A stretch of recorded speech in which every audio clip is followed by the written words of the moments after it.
Rubrika nemokami patarimai. Dabar visi nori, kad būtų už dyką arba mažai kainuotų. Taigi patarimas praktiškai nemokamas. Jeigu turi problemų su sąnariais, skauda riešus, alkūnės ar pečių, nesvarbu kokius sąnarius. Patarimas labai paprastas, bet labai veiksmingas. Paimam vandens, ūkinį muilą, patį paprasčiausią.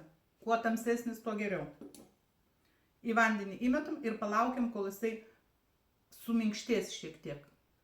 Tada, kai jisai suminkštėjo jau, nuo jo nuimam tą minkštą dalį ir tepam ant skaudamos vietos.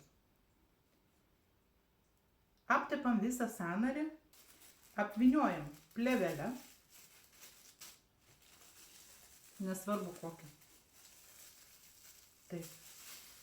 Ir ant viršaus taip pat apvyniojam kažkuo.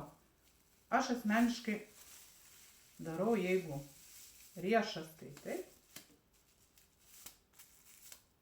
Štai.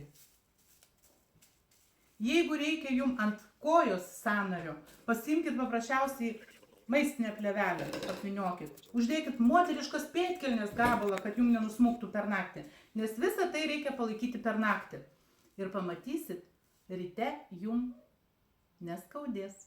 O jeigu jau įsisenėjęs skausmas, galbūt dar reikės pakartoti, taip pakartokit kelis kartus nakčiai. Dėkoti nereikia, bet jeigu uždėsit širdutę ir paseksit, man bus malonu, o jums bus naudos, nes gausit dar daugiau nemokamų patarimų.